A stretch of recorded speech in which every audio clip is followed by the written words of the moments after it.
My name is Chris Barrera. I am running for Salinas Mayor this year, this year. Been a little bit about me. Hello. A little bit about me. I'm 56 years old. I am a lifelong resident of Salinas. I care deeply about Salinas, our residents, and our businesses. There's nothing I won't do for my community. I ran in 2020, and I'm back here in 2024 to give it another shot. One of my goals is to improve Salinas resources for the residents and the business owners. So that's a little bit about me. Alex Ayala right here.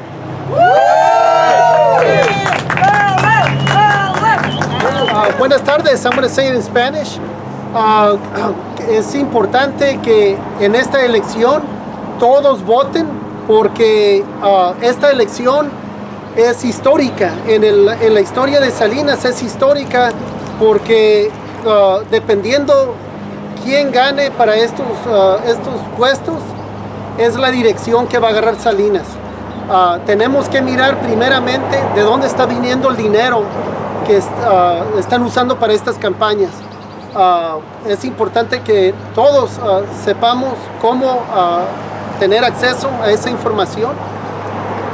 Y un poquito de mí, yo soy un padre de familia, tengo 51 años, he sido comerciante por 22 años y para nosotros es muy importante que la gente de esta comunidad esté involucrada en el proceso político, en el proceso demócrata, para poder hacer los cambios que nos está tratando de evitar los otros grupos. Gracias a todos. Les quiero recordar que nada de esto es fácil. Si se pueden comunicar con nosotros, con Chris o conmigo, en Instagram o en Facebook o en los websites que tenemos.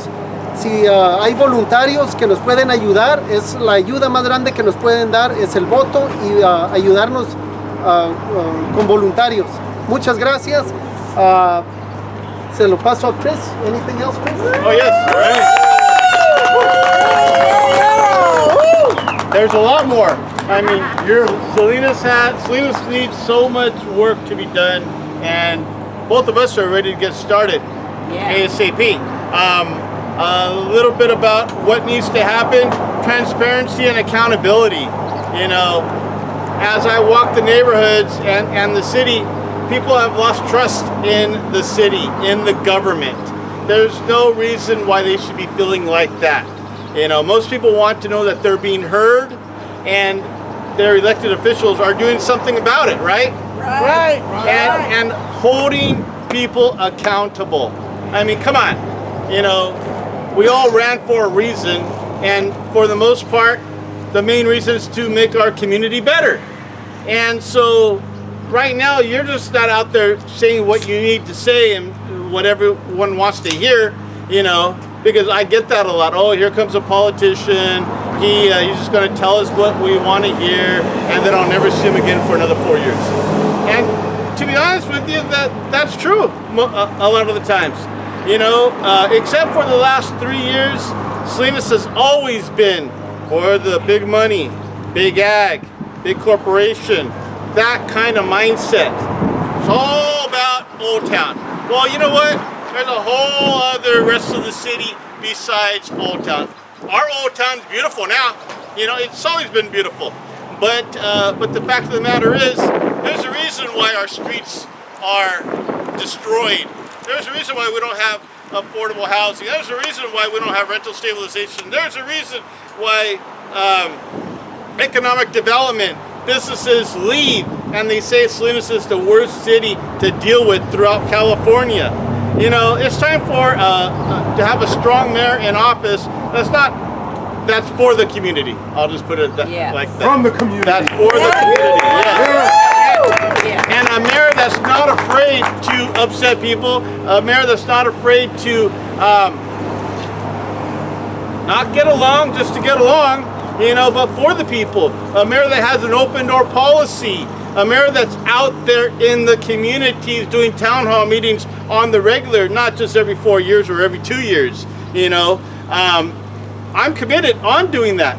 I'm committed to always having town hall meetings in every district, and then at the senior homes, at the veteran homes, you know, places like that, giving them quarterly updates. I recently did one at a senior home, and I said that, and she said, "You mean you're going to come here every 3 months?" And I'm like, "Yeah, you're on my list here. I am, and if I don't, you hold me accountable, because I just said I am for transparency and accountability." So you on my literature, my phone number is all over there, you know, and anybody can call me. I answer my phone, and if I don't, I'll call you right back. Right, Doug? Yes, sir. And you know, I want to serve my community. I'm from here. I'm not going anywhere, and I have been serving it for 10 years now. You know, on the regular, just taking care of business, getting results, and that's why I want to be your mayor. So thank you. Yeah, transparency is very important. You know, if people know exactly where their money is going, they're going to be more willing to approve measures like Measure G, you know, coming up in a few years. But one thing that I wanted to say was, there's 160,000 people in the city of Salinas. District 1, only 2 people showed up to run. And it might be that people have this belief that you need a lot of money to run, and that if you don't have that money, or if you're not backed by those industries, that it's going to be very difficult to run. It has a chilling effect. As soon as you start looking at those numbers, people making $100,000, $200,000 in contributions, it's scaring people away from running. 2 people, you know, for District 1, that's interesting. So really quick, a few things that are on my platform. Public safety. We need more officers. We need more social workers. We need more mental health workers, and we need more motorcycle officers, because you know what? I'm sick and tired of hearing about a hit and run, you know, where a community member dies, of a little 3-year-old little boy who gets dragged down East LSL, that kind of nonsense. All of our street racers, all these the sideshows. I'm sick and tired of it. You know, what about safety? What about being responsible? Infrastructure. Our streets are, once again, our streets. The reason that is because it has not been a priority, and it's been ignored for decades and decades and decades. The homeless issue. We need to stop doing the sweeps. Every year we spend every year 1.3 million for what? There's no results. And when they do the sweeps, they throw away glasses, meds, wallets, IDs, and then they throw everything away. The homeless person is still there, but then they're in a worse situation from before. You know, there's a lot of homeless advocates who ask, why don't we give them a place to stay? Why don't we use that 1.3 million to put into something positive result? 1.3 million one year, 1.3 million the next year. It adds up, and we can make some positive progress. Economic development, like I was saying, we need to be a business-friendly city. That way, that creates more revenue. Speeding, I already addressed that. Neighborhood watch programs. My God, that used to be a big deal in Salinas. We need to bring that program back in all areas of Salinas, in all neighborhoods. This was not for certain parts of Salinas. Quality of life for all. And last, accessible to the mayor's office. I have an open door policy. You can call me anytime. You can meet with me. I'll sit down and meet with everybody. I'll sit down and meet with all of you. So that's all I have to say. Thank you to everybody for coming.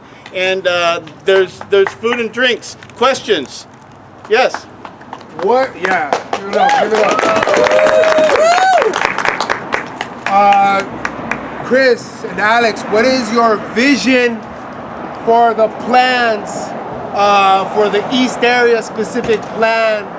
We know that they started talking about developments, and we know that they already sent the the construction, the development for housing at the west area specific plan and the central area specific plan. And those houses are already priced out. None of our neighbors are going to be able to afford those homes. What is the vision for this area, this east area specific plan? Because we know after they get done with that, they get done with those parts, they're going to start on this. So, thank you for your question. Once again, the east area plan is the last one. Why is that? Why is that? We need to hold our developers accountable. You need a strong mayor and strong city council to keep that affordable price, controlled. And don't leave it for the very last section of the development. First or second, not third. Give me a break.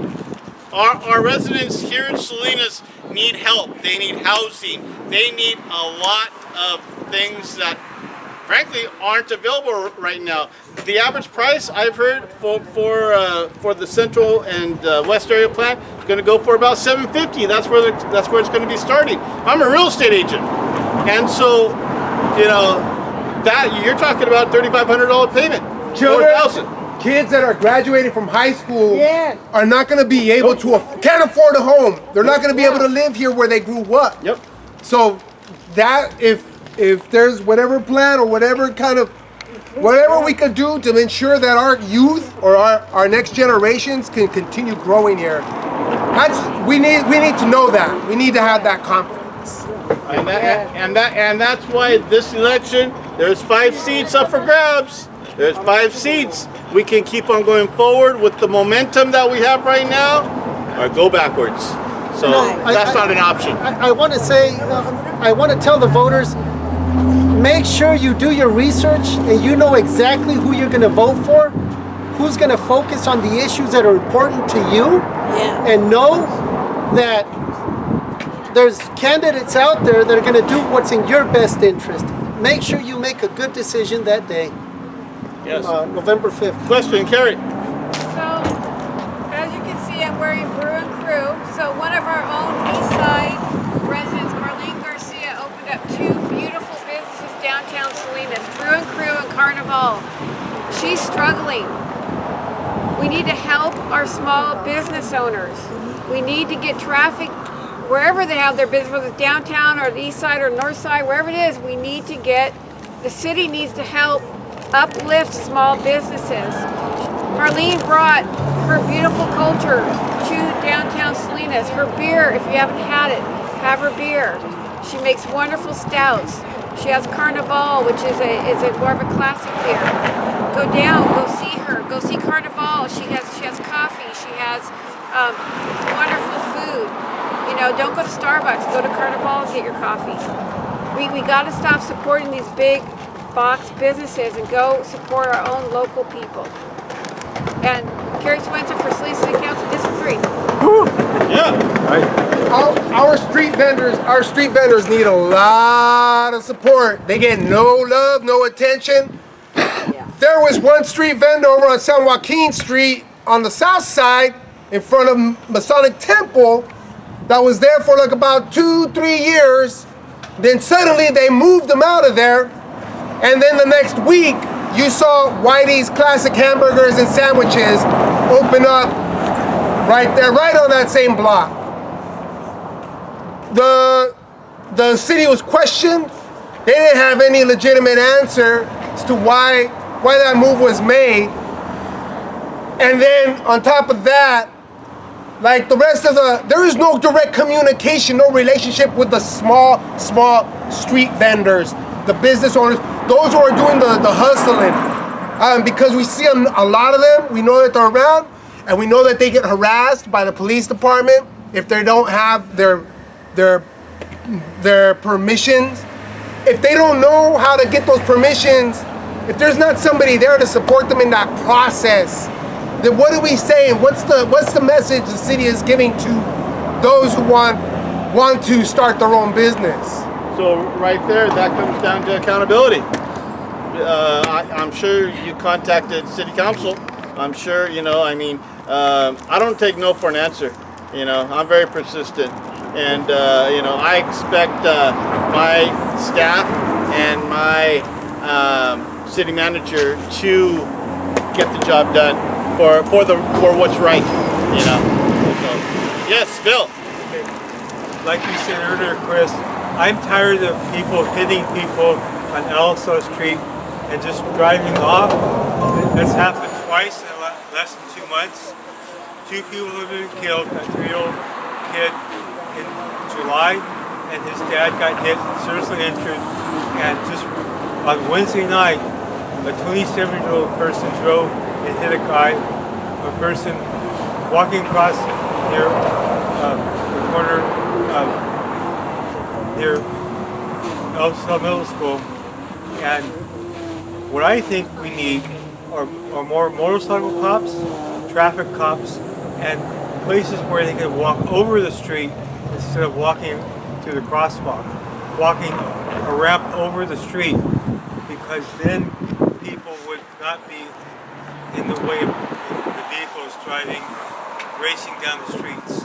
And I just think I'm tired of that altogether. Yeah, and I totally agree with you.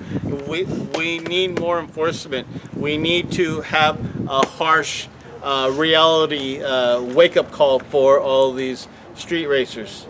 You know, and what better way than hit them in their pocketbook? Yeah.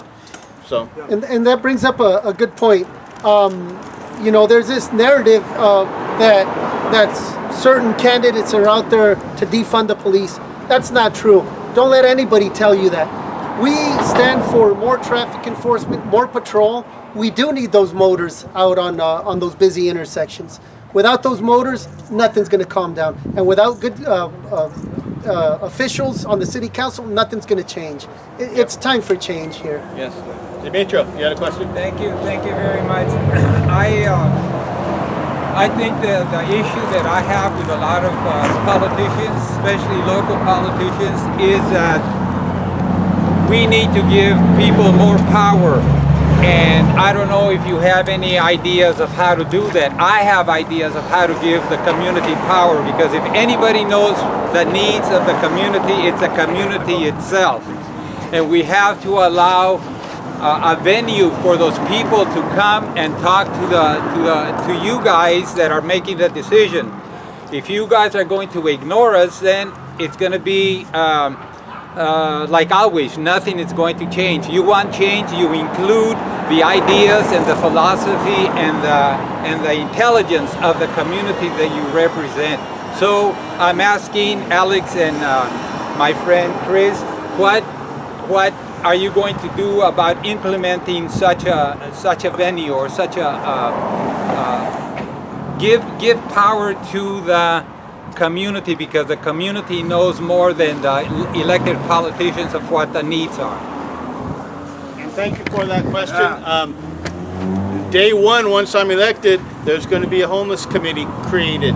And that, when I say that, that means bringing people to the table. For all of our issues here, there's going to be committees created. And I am big on including everybody, just like Demetrio added, because I don't have all the answers, you know. Demetrio has a lot of great ideas, and together we can solve a lot of the issues going on in Salinas.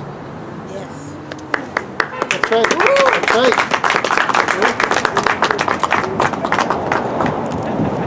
No, I agree with Demetrio 100%. The community has to be involved, and that's one reason why I'm running for City Council in District 3, because I want to involve everybody. I'm the kind of leader where I want to bring up the youth. Let's take a look at our race. We have 5 seats. We have about 12 candidates. We have 3 women running. Where are the women? Why aren't we pulling our women up and having them run? Why aren't the unions having the women run?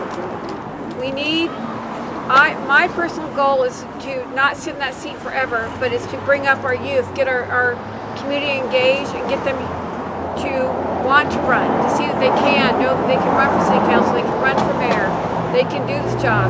It's not about us, it's about the residents. It's about residents and what they need. And if you look at my record as Sylvan Learning and as teacher, I get back to people. So if you need to get a hold of me, I will get back to you. Woo! Okay, good. So vote for Alex, District 1, Cary, District 3. Vote for me for mayor. Thank you. I have a question. I don't know how involved the city council and the mayor gets involved in education, but I have a real concern. 3 times by different people, I was told that the end of 3rd grade scores were used to determine if the scores were low, that meant they were going to have to build more wings in the prisons, or more prisons, extend more prisons. And I'm over here thinking, why in the world are we thinking of adding more prisons? Instead, why don't we think of working with the situation? If you have children, K-3, that are not doing well, then we need to get more people in to work, get more support, so that these children can score well. I get really frustrated because I've been in the school system for 46 years. I taught for 31 years. I've been subbing for 15 years. And I go into the classrooms and I see that children aren't doing well. We're getting worse. We're getting less support. It used to be that we used to have 1 teacher, 20 students, and an 8 all day long. Today, you have 1 teacher, 27, 28 kids, no support. We're getting less and less support in education. The kids are going down and down. So that means we're going to have more prisons. What can we do about that? I wish Cary was here. Cary, you got an educational. How can the city support public education? But as far as the mayor goes, I'm committed to start reading to kids. I'm 1st, 2nd, and 3rd grade. It's a known fact that if you're not reading at 3rd grade, you're going to have problems. You have to make sure that reading skill is up to par by the 3rd grade. And I'm going to do my part. I have read to kids in the past, and I'm going to continue as mayor, and I'm going to do my part to be a positive role model to the whole city council to do their part. And hopefully that will catch on with all of you to start reading to the kids at school. I mean, what's an hour of reading, going to hurt you? Half hour, something. Cary, this is your field. So just before I start, so this semester I'm teaching a study skills class in Hartnell. A young man who went to school at Ayala, special ed, then Salinas High School District, he can't read. He's 18. He can't read in Spanish or English. He's bilingual. He wants to learn to speak English, but he wants to learn to write. So I look at this kid, went all the way through the Ayala School District, Salinas High School District. Nobody did anything for him. Yeah, he's special ed. He's got some learning difficulties, but that doesn't mean nobody should sit down and teach him to read. So I figured he has me now at Hartnell, and I'm going to help him. He's going to learn to read.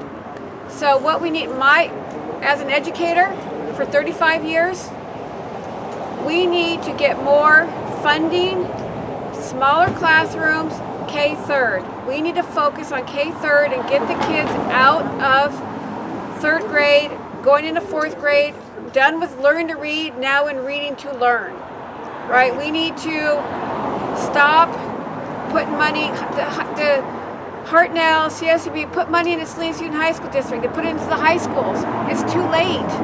It's too late. You gotta go down and get that K-3rd, more funding, more teachers, more trained teachers, get the community involved, get kids reading. And then math, let's talk about math. I ask everyone to go on a website, niche.com, NICHE.com. It gives the test scores of all the schools. Math scores are abysmal. Ayala High School, 90% of the students were proficient in math when they took it. Salinas High was like 20%. You look at the elementary schools, it's So we got to scrap what we're doing for math and that K-3. Just do the facts, do the numbers, work with it. As the owner of Sylvan Learning, I see kids that come in all the time and they are so far behind. And now as a teacher at Hartnell, I teach history. These kids can't write. They can't put a sentence together. They can't put a paragraph together. So, and it all starts at that K-3.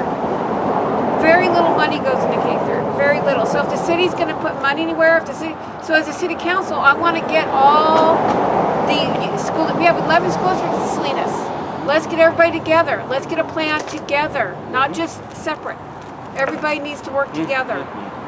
Yes. It's one of my goals. And as your mayor, I will do whatever I can to use my position to advocate for first through third grade. In organizing work for rent stabilization and in supporting community in their advocacy work for the local the LCAP, the local budgets for the school districts, it's been recognized that the struggle with housing has created conditions where the kids and everybody wants to learn. They can't learn if they're sharing the house with 2 other families.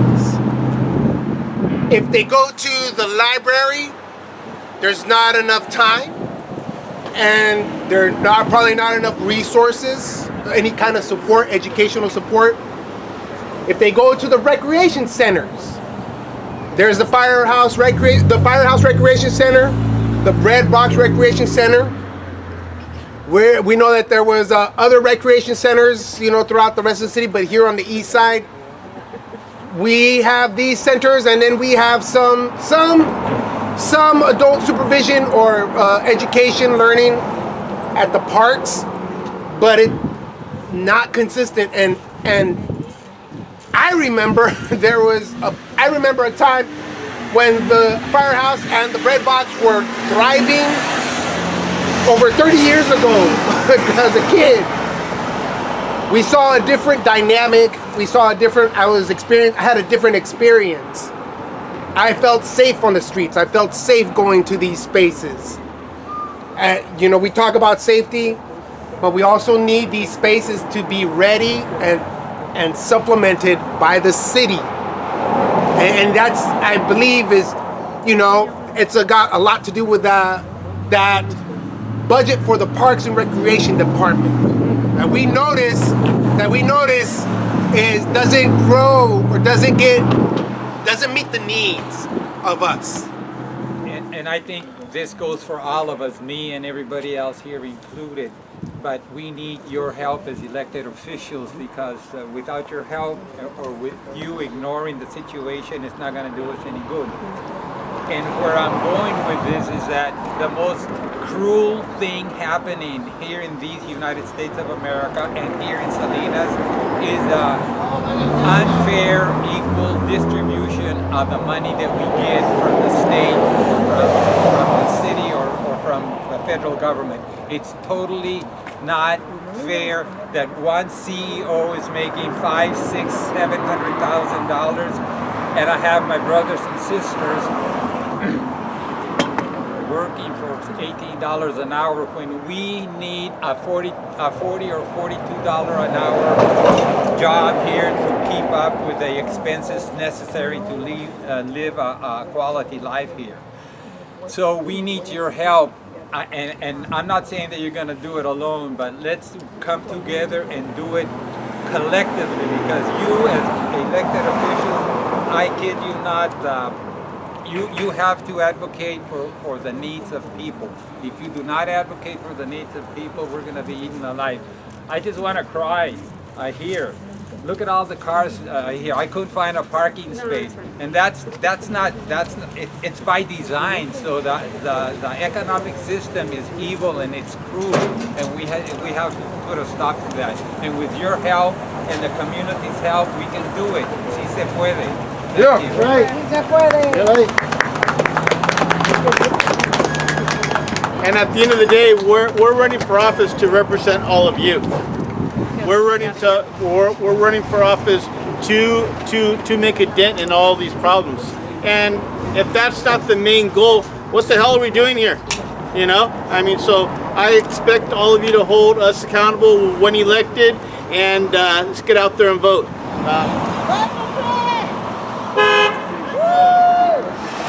Thank you. Thank you. Go for Chris.